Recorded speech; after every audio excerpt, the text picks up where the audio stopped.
RFI news కి స్వాగతం. SC రిజర్వేషన్ల వర్గీకరణపై ఇటీవలి కాలంలో రాష్ట్ర ప్రభుత్వం నియమించిన జస్టిస్ షమీం అఖ్తర్ రాష్ట్ర ప్రభుత్వానికి అందించిన నివేదికలో ఉన్న లోపాలను సరిచేసి శాస్త్రీయంగా అధ్యయనం చేసి వర్గీకరణ చేయాలని డిమాండ్ చేస్తూ వ్యవస్థాపక అధ్యక్షులు మందకృష్ణ మాదిగ ఆదేశాల మేరకు మార్చి 10వ తేదీన ఎంఆర్పీఎస్ ఎంఎస్పీ ఆధ్వర్యంలో కోదాడ పట్టణ కేంద్రం హుజూర్ నగర్ రోడ్ అంబేద్కర్ చౌరస్తా నుండి రంగా థియేటర్ వరకు డప్పుల నిదర్శన ప్రదర్శన నిర్వహించడం జరిగింది. ఈ కార్యక్రమానికి ముఖ్య అతిథులుగా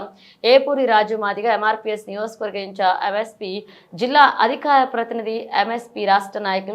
ఎలమర్తి రాము మాదిగలు మాట్లాడుతూ తెలంగాణ రాష్ట్ర ప్రభుత్వం వచ్చే అసెంబ్లీ బడ్జెట్ సమావేశంలో మాదిగలకు 11% రిజర్వేషన్లు కల్పించాలని మరియు ఎస్సీలను ఏబీసీలుగా కాకుండా ఏబీసీడీలుగా 4 గ్రూపులుగా సామాజిక వెనుకబాటుతనం ఆధారంగా వర్గీకరించాలని, అలాగే ఎస్సీ వర్గీకరణ చట్టం అయ్యే వరకు గ్రూప్ 1, గ్రూప్ 2, గ్రూప్ 3 ఉద్యోగ ఫలితాలను నిలిపివేయాలని తెలుపుతూ తెలంగాణ రాష్ట్ర ప్రభుత్వం కేబినెట్ లో 2 మాదిగ సామాజిక వర్గానికి చెందిన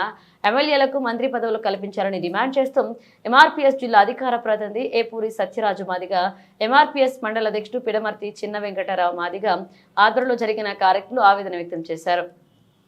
డప్పుల ప్రదర్శన కార్యక్రమానికి మాదిగ పెద్దలు కంపాటి పుల్లయ్య కార్యక్రమంలో మద్దతు ప్రకటించారు.